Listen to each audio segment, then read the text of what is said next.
Greetings, this is Ron. This is Fellonius. We are going to do a special one, right? Yeah, a special episode of Chapping where instead of having two different topics, we both sort of have the same topic, which is Pokemon, Sun and Moon.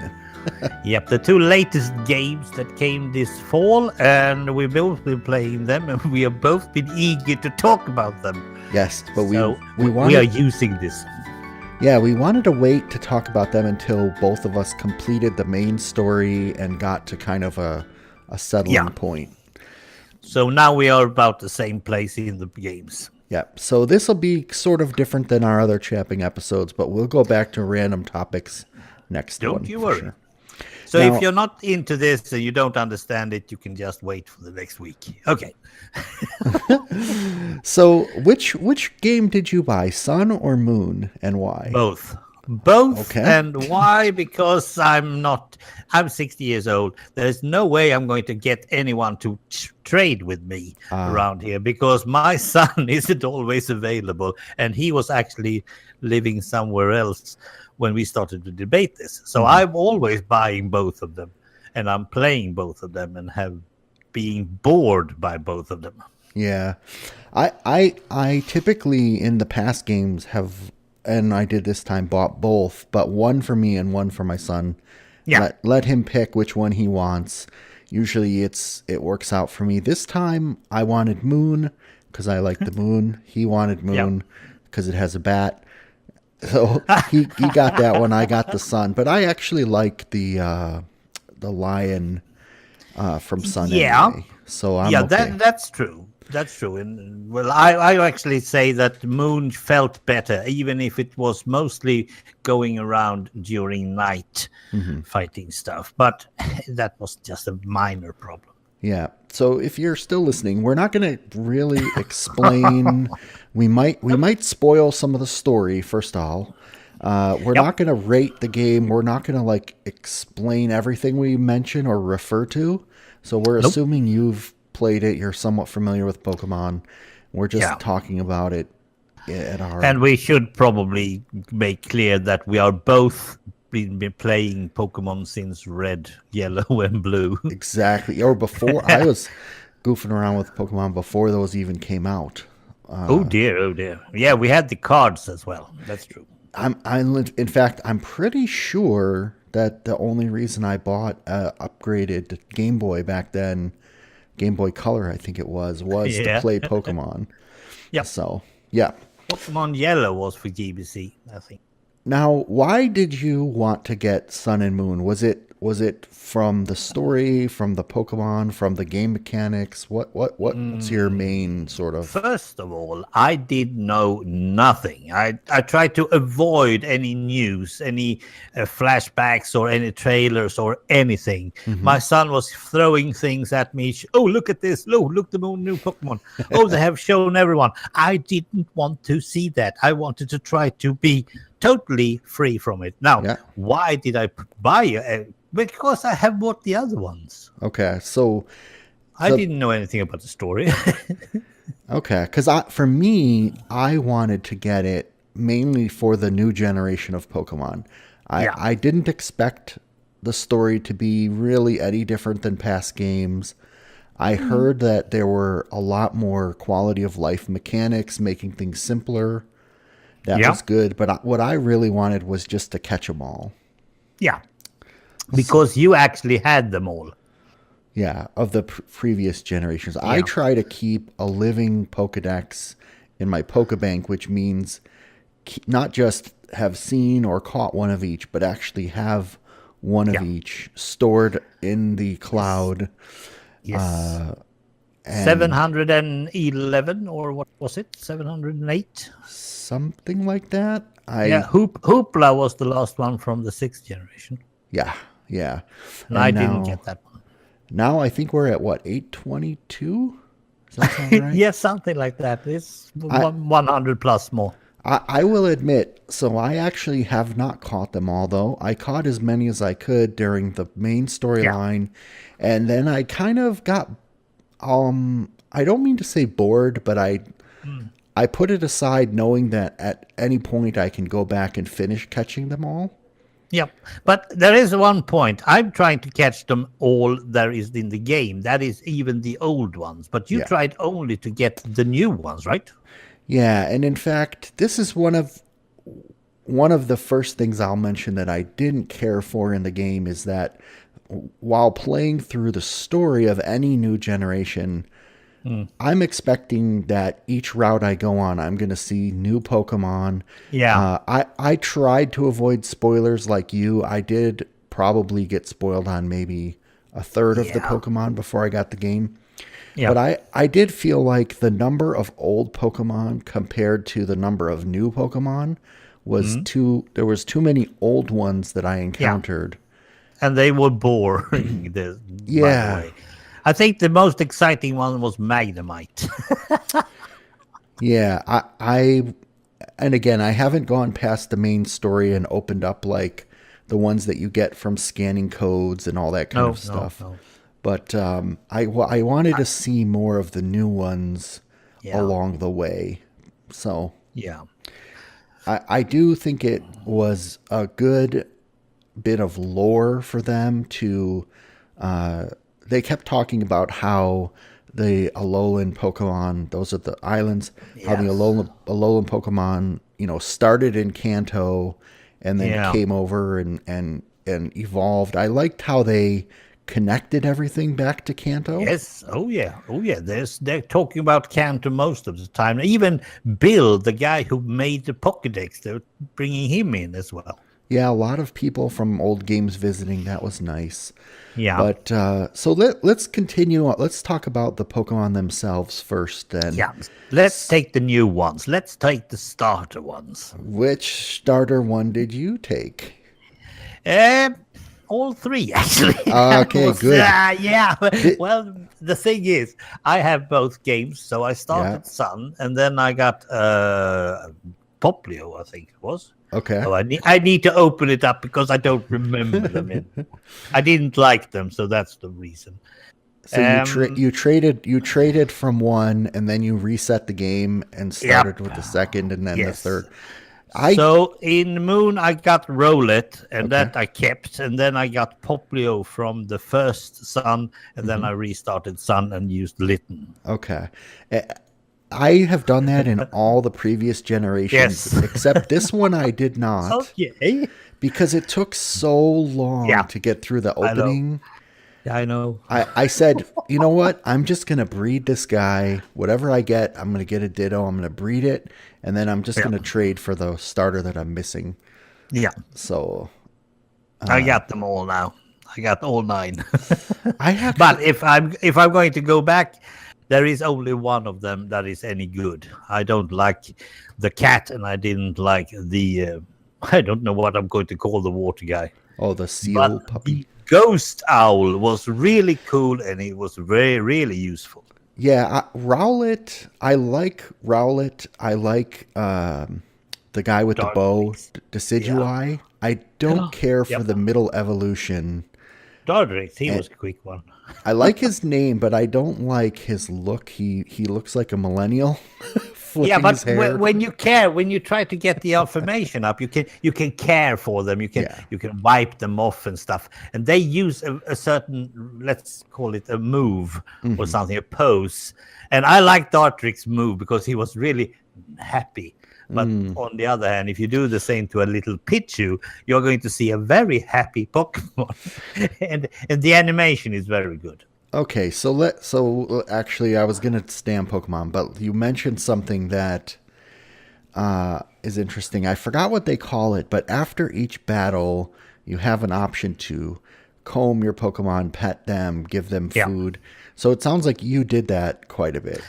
I did that quite a bit, and I had them up to 5 hearts, most of them. And that really helped me in the final battles. Oh, does it have any effect on the game? Oh, yes. Many times they just avoided a move. If it was a one-hit knockout, they could actually move away. They avoid it because they want to be nice to me. They got paralyzed, and they wiped that out, and suddenly they didn't, because they didn't want me to be worried. Really? Because yes, they said so. Oh, that's cool. Okay. I have to believe them, right? Now, okay, so I did it for a while, and then I Yeah. was like, this is just a waste of my time. I like that you could clear status effects after a Yeah. battle, but other than That was that, good. I couldn't see any actual benefit during play, so I stopped. I left my Yeah. Pokemon dirty and Yeah, it and really didn't matter. It went away, and it didn't lower any affirmation or anything. okay. But I kept it going, and the fun part is that my main Pokemon became the Pharaoh. That is one of the oldest Pokemon there is. He Furo? was he was my main character. Really? Yep. Oh wow. It brings back the memories to X and Y as well, because there I had Farfetch'd. Okay. Now so my main Pokemon became Charjabug. Okay. Now, I really, really, really enjoyed playing with Charjabug. He was unexpectedly strong. Yep. He looks like a green VW bus, which to me Yes. had a lot of personal. It made me smile and think about you and Lost every time I used him.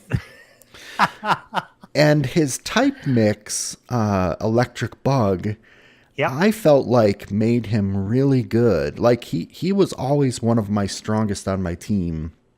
Oh yeah, and he could also learn flying moves. He Yeah. could also learn ground moves and even dark moves. Exactly. Yeah, he was. That's one thing I'll say about this generation is that typically when I play Pokemon, my team has a fire, a water, an electric, Yeah. Yeah. a psychic or a ghost, and then probably a normal because I have to put all of my HMs on it, and Yeah. then whatever Pokemon I'm trying to level. Yeah. In this game, my team was very mixed, and I used many Pokemon. Like, okay, I normally never put a bug on my team, but Charjabug Nope. was my number one. My number two was Palisand, which Okay. I think was Ghost and Ground. Yes, ghost and ground. Yeah. And I never use Ground and Rock; those are boring. Yes, all and fighting.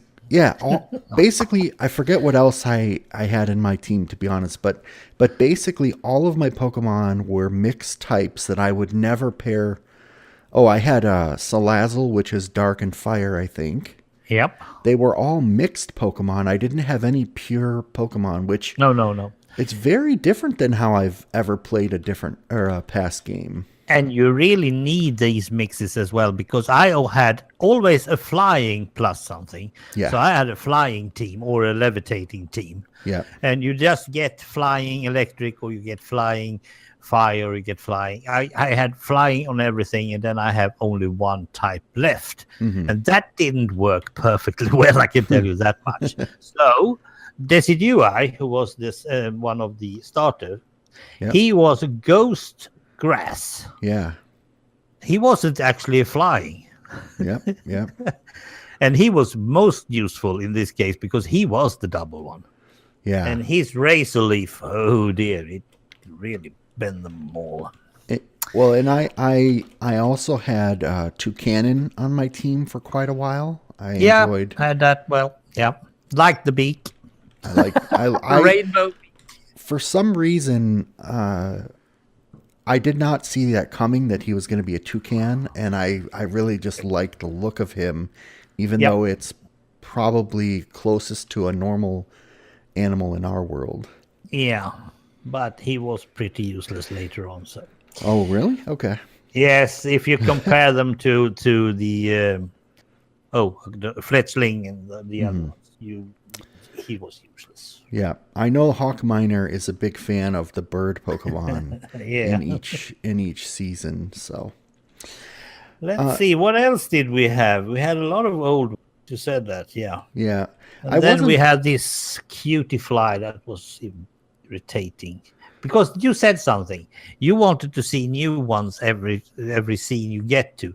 You didn't, did you? You see the same ones. Yeah, I saw a lot of old Pokemon. Yes, and then even saw the new ones came back again and again and again. There wasn't always a new type of Pokemon or a new Pokemon at all.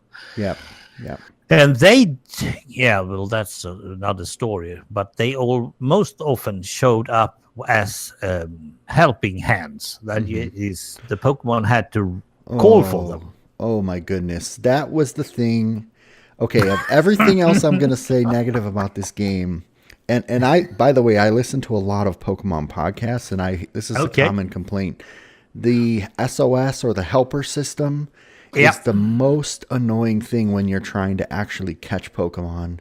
Yes. Because they will just keep calling their buddies, and for some dumb reason, you're not allowed to throw a Pokeball if there's more than because one. that too, yes.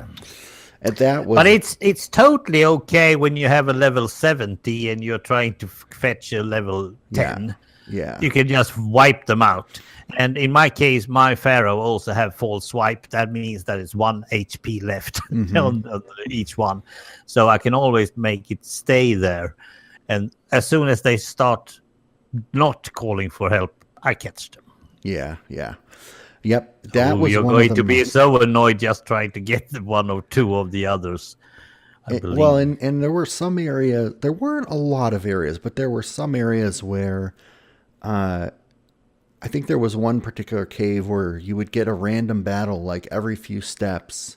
Yeah. And those would call for help. And so as it is, the random battle is annoying. You're just trying to get through the cave. And it was Raticates and Diglets. Ugh. Yeah, actually, Diglett is the only shiny Pokemon that I caught through my playthrough.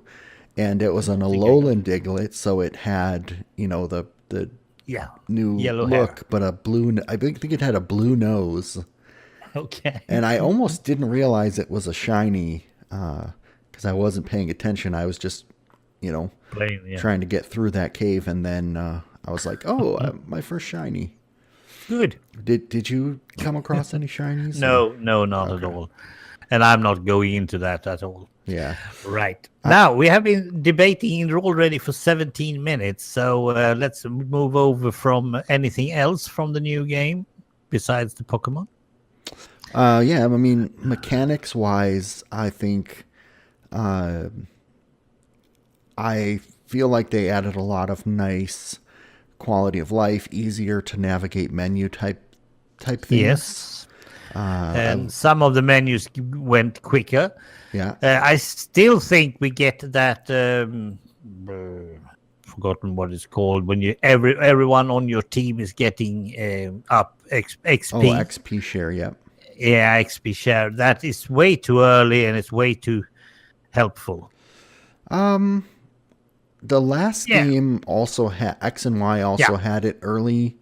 Yeah. So I was kind of used to it. But it is you're right, it is very different than the old games. Yeah. I liked how you could see the resistance and the weakness right on the screen and you didn't have to memorize it. But only if you've battled that one before. Yes.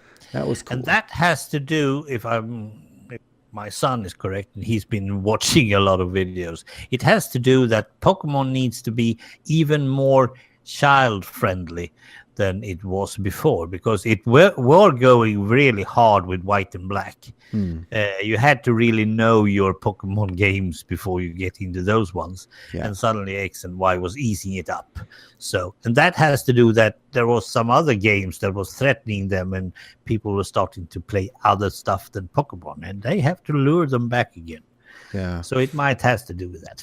Well, and this generation after 6 prior generations, is interesting because they finally broke kind of the main mechanic, which is defeating a gym every town and then getting a badge and then the badge and getting HMs. They really tried to change up that pattern. Now, some people were super excited about this. I'll be honest, I feel like it was pretty much the same, just with a different name on it. Yeah. But I do think I used to enjoy how each gym had like a special kind of puzzle. Yep. And I really like those trials. Yes. yeah, these trials in this game though, they felt a little overhyped. Like the first one was unique, and then it felt Yeah. like the rest of them were just basically a battle. Well, the lava guy was rather fun with his Marowaks. Yeah, that's true. That's That I was a cool one. I like that one. oh and, I laughed, but I also laughed at the guys who tried to steal the bus stop. yes. There is a Team Skull involved, and they are, well, Ugh, how we are going to describe those guys? ugh. They are not the sharpest bunch. No, that's a separate. I'm going to talk about them when we talk about the story Yep. itself. But Yeah. speaking of the Marowak challenge, I was really looking forward to the Pokemon Snap element, which is the ability to take pictures. Yep. I only found, I think, 2 places in the whole story where I actually think I'm took pictures. I think I'm up to 7 at the moment. And I You just have to. I just stood at one place and I just took picture over and over again until my camera was all the way leveled up to have all of its abilities. Okay. And then I couldn't figure out any reason to do it anywhere No, else. there isn't. So that was a little. absolutely no reason. Yeah. And if you're doing it underneath the caravan up at the Route 8, you're going to see Eradicate or Ratata find its way into a hole, and there you're going to you're going to photo the hole because it's not coming out again. Yeah, I was a little disappointed by that. I thought there were so many spots where I'm walking down a trail. I said, for sure, that's got to be a spot. It's overlooking the ocean. It's got some pretty trees. Nope, Yeah. nothing. No, nothing there. Nope. So that was, yeah. Yeah, that wasn't really a piece of it. There was several of these stuff during play that, well, do we really need this? I mean, take the berries underneath the trees. No. I was rather bored with that because when I found that berry master, I thought, oh yes, we are going to plant berries and we are only having one place to do it. Good.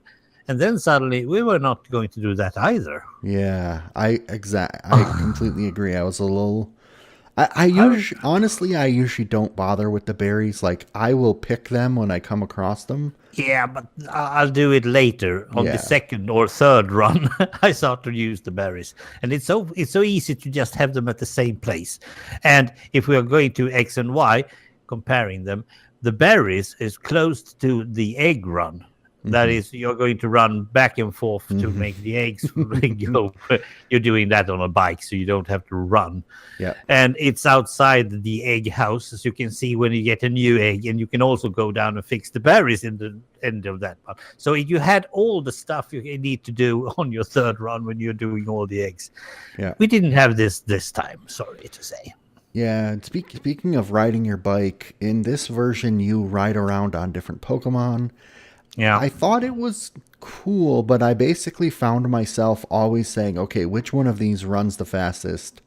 That's the one I'm going to ride. And you didn't use their powers quite often enough. I Nope. would have liked a little bit more puzzle type unlocking stuff with those Pokemon. There is some secret spots you can't get without having the Sharpedo or the Mudsdale. That is true.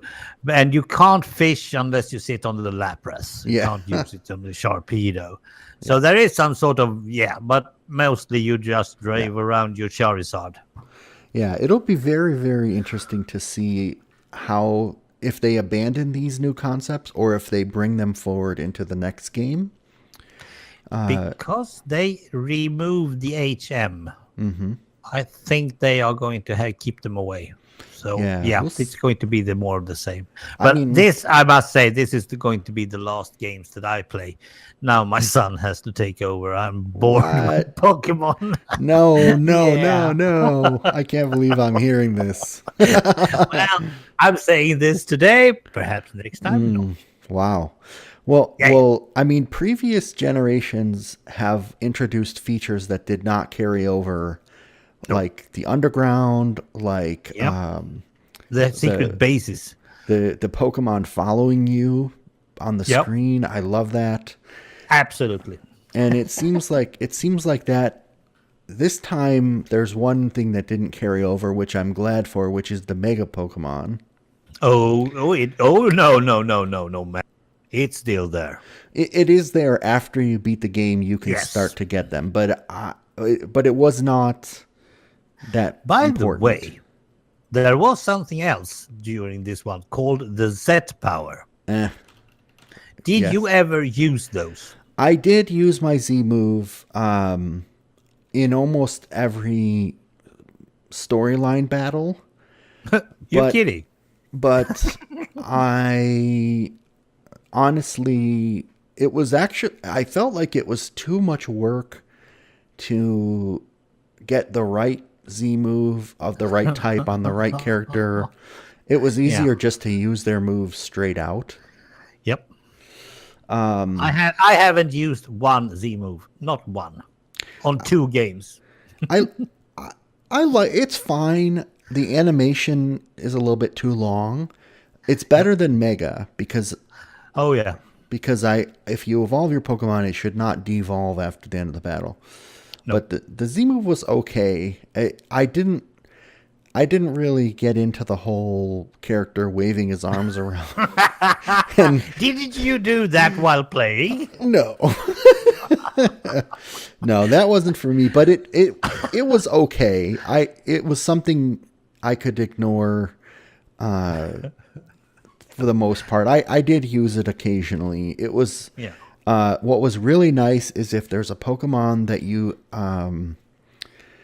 if there's a Pokemon that is resistant to you, like you shouldn't normally do it damage, or if it uses like Protect, the Z move will still do damage to it.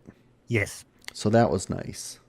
So suddenly everyone you meet has no defense against it. Just once. Yeah, but there were some where it's like, I mean, the animation for one of them is like a nuclear explosion ripping the ground apart. And yet this tiny little Pokemon that I used it against is still standing there perfectly happy. And I'm Oh like, dear. Oh dear. that's a bit of a letdown. So Yep. the only other mechanic that I took notes on anyway is the Festival Plaza and the Pokepelago. I honestly didn't mess around with this very much. I went there, I looked at it, I said, that's nice. I'm gonna go catch Pokemon. But you did a lot of Pokepelago? Yes, I did actually do a lot of it because it has to do with taking care of your Pokemon, and you are going to give them Pokebeans, and you pick those Pokebeans at the Pokepelago. And suddenly, if you just fill that little carriage, you can get other Pokemon coming from other places. I got Scyther and Murkrow that I didn't have to go around and chase, and there are several others. But you also get quite a number of duplicates. And you really didn't like that. But they are free, and you don't have to throw any balls and anything. They just love your beans, and they stay. And suddenly they are you. You don't have to do much. You just make sure that you have 50 beans in the cart, and that's it. That's all about it. So it's kind of like the Safari Zone? But Yep, but you don't do anything. You just pick the beans, put it in the cart, and then leave it. Okay. But you have to go back and check. And if you're really into it, you have to check every 12th hour. Interesting. So in my case, it's morning and evening every day. And I'm only doing that for a couple of weeks, and then probably I'd leave it. And then there is another feature. You can also do your berries here, and that's not fun. But you can also make the Pokemon go inside caves and find rare stones. And that's a good way to get sunstone, dawnstone, duskstone, firestones and stuff in order to get the evolution stones you need. And I would really recommend those who play Sun and Moon. That is something that you really should. And it's also putting beans in a cart. Yeah, there's a lot of people who use, I don't know if it's the Pokepelago or the Festival Plaza. I didn't do that. Or which to level up your IVs and your EVs and train your Pokemon. That sounds like there's for the people who are very competitive and build competitive teams, that this has got a lot of good function. I did not take advantage of it, so I can't really Same here. But it is there, and you can use it, and it's easy. I must say, it's easy. If you put in some help from sites and stuff, you're going to learn it very quick. Yeah. Now, besides catching all the Pokemon, one of the things that I was really, really looking forward to was seeing how they based this game on the Hawaiian Islands and getting the tropical feeling. Obviously, you and I were big into the TV show Lost in Of course. Hawaii. So, how did the whole Hawaiian theme come off for you? Did you enjoy it? Did it? There was a twinkle in the eye. I mean, the professor you started with, he's a guy that is actually, he's not really Hawaiian, but he's acting like he's a tourist, and he's trying to be the masked guy in some battle arena and stuff. And there was a lot of jokes going around with sun stuff and all that. Yeah, well, it was okay. I didn't like it because it was too close to home, or should I say, close to our world. Interesting. I would rather have it like it was somewhere else. But because of the connections with the old areas, both Kanto and Johto is mentioned several times. I felt like, okay, so it's like this. But before that, we also had Ruby Sapphire, who was being evolved and trying to be another dimension of the Pokemon universe. And I was going, which dimension is this going to fit into? It feels like it's the first universe or something like that. Well, I really liked the Hawaii, some aspects of the Hawaiian theme, the feeling of the tropical island. Each island had its own look, but they, like, even the towns, they weren't quite like the towns in my suburbs. Nope. You know, it felt very Hawaiian. The one thing that got a little bit hard to keep track of was the names of all the places.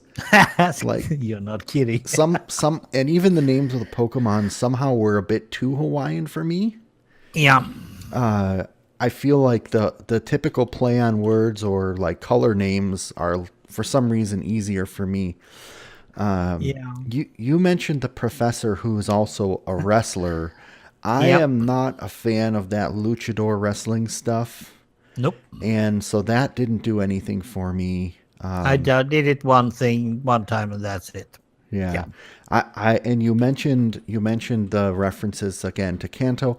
I love the end of the story, the main story, when Lily decides she, instead of, all these people are coming to visit the islands, she's going to go visit Kanto. I thought that was a really nice, I'll say, twist. I mean, it's just something I didn't see coming. Nope. And later, I'm not totally sure if you got that far, but later you're going to get the explanation on why. Yeah. Because it's not only Lily who goes to Kanto. She's taking her mother with her. Oh, man. So Lily's mom. If you don't know that, well, that's a character. Okay. Lily's mom is horrible.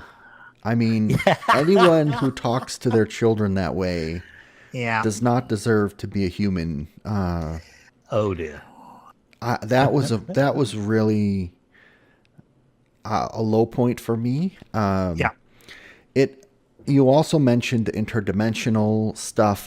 I don't understand why stories need world-ending threats and interdimensional stuff. Like, I really enjoyed the story of this game when it was just the kids exploring the island doing the tests. Yeah.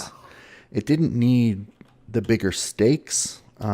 Yes, and all that wormholes and beast Pokemons. I haven't got into that yet. It seemed like there is a low-key story of the kids, and then there's this high-stakes story, and there's nothing in between. Nope. Sort of connecting the two. It's just like two standalone stories that they smushed together. And it also seems like the grown-ups don't really take their responsibility to take care of these catastrophic things that happens. No, you're the champion. You take care of this. Yeah, no one else. Thank you.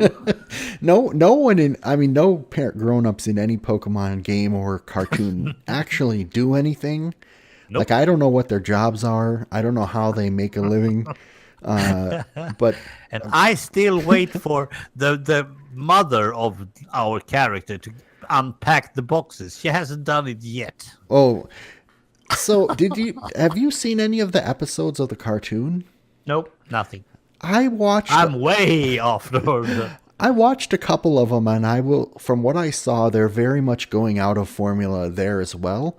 And it seems like in the cartoon, I could be wrong on this, but the mom and the boy Ash come to Alola, and then she leaves and he stays behind. And then there's a whole bunch of episodes where he's in school and he's attending the school, and all the other characters are like his schoolmates. Okay. So it's very different. He's not like on a journey as much. All right. So Okay. So let's go back to the story. You also mentioned Team Skull. Now, Yeah, please tell me, what the heck is that? I'm sorry, but of all the teams that I haven't really liked, this one is the lowest on my list. They are walking around like these hip hop rapper guys. Yep. Yeah. And every one of them is constantly moving their arms around like some sort of it was so annoying. Now, the game itself, I found some of the characters actually poke fun at themselves. Yep. And acknowledge that these people are like what I would call like posers. Yep. So it's tongue in cheek, but I really think they overdid that. Yeah, they got a whole city for themselves, and that was too much. Well, That was totally. that city also. So the team, I forgot what it's called, but the Team Skull place. It's called Pony City. Oh yeah, the place or Po Town. Yeah, Pony. Po Town, which is like poor town, and that place is a dump. And Yeah. people, I heard a lot of discussion about this on podcasts, Yeah. and people were defending the Team Skull, and I'm like, it's their place. They take responsibility. They should clean it up. It's not their poor, unfortunate bad luck that they were born in such a place. They can control their environment, and Absolutely. I think now I'm glad that Team Skull was not ultimately the world-ending super weapon people. Exactly. I liked it again. I liked the low key. They were quote unquote normal people. Yeah. They were doing low level bad stuff. Yeah. And so I like that aspect of the story, but And I like their big sister. yeah, She really made it worthwhile, at least in the end. Interestingly enough, I think some of I think all the characters have the creators spent time on the psychology of the bad guys and good guys, of why they're doing things. And then they didn't just come out and say it directly. They kind of let you discover it through dialogue. I really like the storytelling. Absolutely. That was much better than we have had so far. Yeah. But on the other hand, we probably need it. Well, on the other hand, I think there were too many cutscenes. Oh, yeah. Oh, yeah. I would walk about 10 steps, cutscene. Cutscene ends, take a step, have a battle, cutscene. I was like, come on, just let me go already. Yeah, exactly. So let me stop this one. Yeah. And Plumeria was her name. Sister Plumeria. And then the last negative thing I'll say, I think, is the Rotom Dex was cool and all, but he talked too much. Absolutely. He was going on I didn't even said it the last time. No, now that was not good. But on the other hand, it was something new. Yeah, it's interesting. And if you push on the wrong place on the map, you're not getting the map. Yeah, that's true. You have to be very specific on where you put your finger. Yeah, the map was a little bit low fidelity. Yeah. But you didn't need it because most of the time you could only go one way.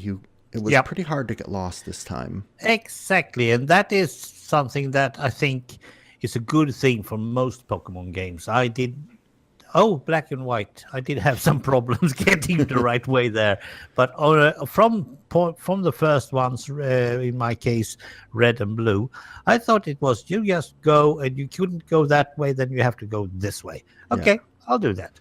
And you did this also in Sun and Moon, and I like that, and it's also kid friendly. You and I always think kid friendly, even if our kids are able to handle the things that they do nowadays. And I still think there's enough subtle non-kid stuff, like complicated topics, complicated mechanics in here. I don't think they took those out. No. I liked the amount of clothes and customization of your character. Like overall, I think this game is kind of maybe above middle in my ordering of what I like the best. It's not the top. Yeah, no, it's not the top, and it's never going to be. However, I needed to make. I used, of course, a female character in Moon and a male character in Sun. Oh, okay. And that bad hat she got, I just had to buy a new one. The first thing I did. You couldn't have that one. And the boy's hat is not better, but I'm sticking to that. I don't like his shirt, so I'm going to make that one move.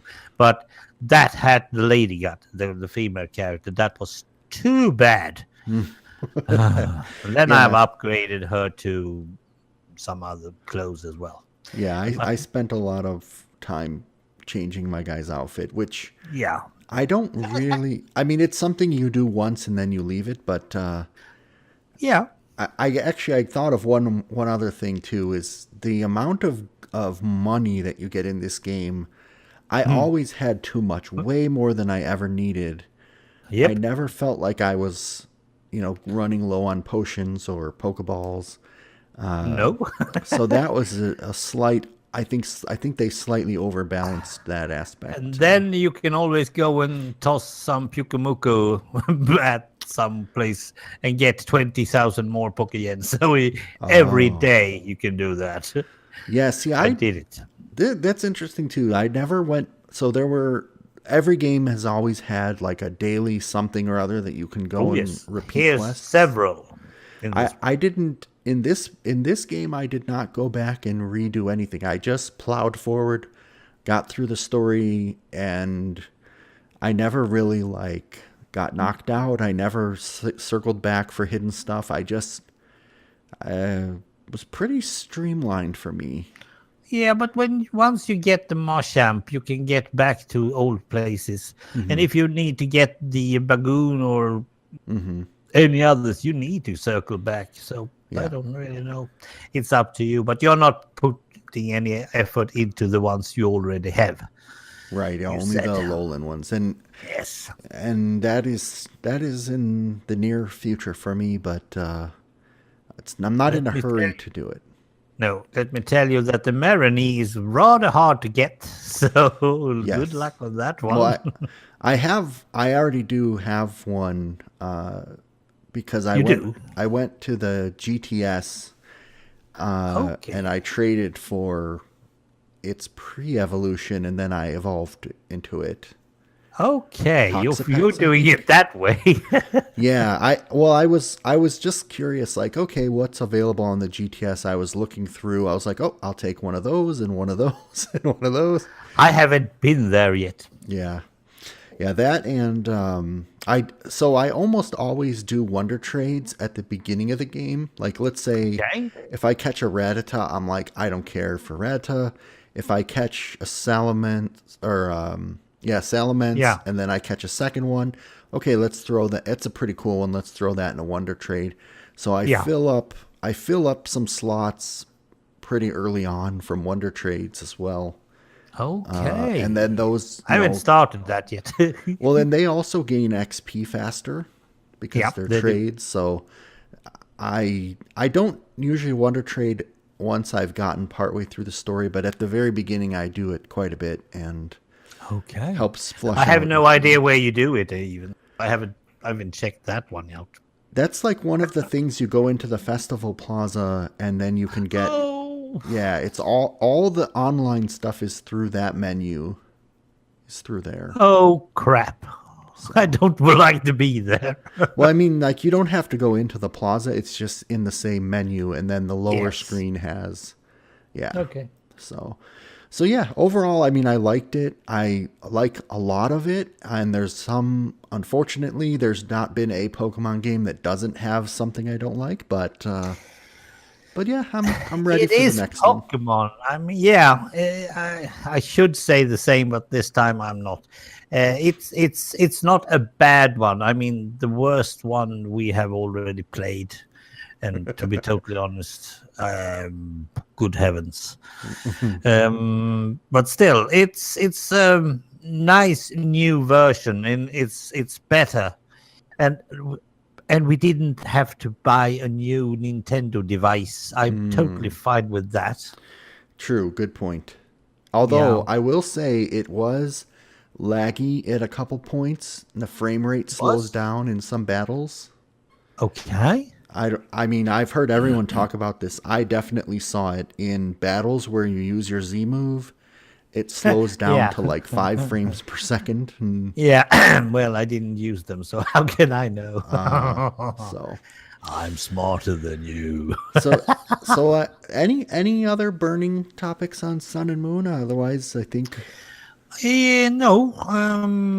Boom, boom, boom, boom. There is the egg thing. You always do the egg thing if you want them, Yeah. and it's very easy. And there is one good thing in this egg move thing is, if you leave your Pokemon with the egg lady, she's not going to make them grow up, not getting any new moves, and it always costs 500. So you Oh. can keep your Ditto in there for several weeks even, and when you take him out, it's still just 500, and he's not evolved, and he's not getting any strange moves or anything. Actually, that is a plus, I must say, because I got a lot of strange moves on my Pokemon when I left them in the other games. Suddenly, they didn't have Fly anymore. What the? I need my Fly on this one. Interesting. Yes, I didn't. So, and it's always 500. Even if you're just having 500 Pokemon egg evolving and having the Ditto in, it's still just 500 for Ditto. I didn't know that. So I always get a Ditto pretty early. I do use the GTS and I breed. The only time, like Ditto goes into that breeding, the first one, and he never comes out ever. Exactly. The only time I ever put anything else in there is specifically when I want an egg. I get the egg, I take him out, I put a new one in, I get an egg. So like when I walk away from that area, the only one in there is Ditto. I don't like leave anyone in there. No, and that's okay because he doesn't do anything. And in this case, you don't have to pay zillions of Pokeyens to get him out again. Interesting. Oh, that's cool. I didn't know that. So that's something that I put on the plus account. Yeah. Okay. Cool. Should we recommend this game? I mean, I would say if you are brand new to Pokemon, it's a fine place to get started. I think if you're an old player looking for something different, you'll get it. It's a good one. So yeah, I think I would recommend it. It could be up on top 3, top 4 at least. In my case, maybe top 4, definitely. I enjoyed XY. I did. I really enjoyed XY, and this wasn't as good. Gotcha. Yeah, but still, I'm still Ruby Sapphire, 3rd generation Pokemon. I really love those ones. Yeah, we'll do a separate discussion. Yeah, should we do that? Force ranking the games overall, actually. Yeah, and put up some favorite Pokemon as well, perhaps. Sounds good. Now we have 800 to choose from. Well, let us know in the comments if you're playing Pokemon Sun and Moon, or if you avoided it or whatnot. We'd love to hear. And we'll be back to random chapping topics next time. All right. Yeah. Good. Bye. Thanks for listening. Bye.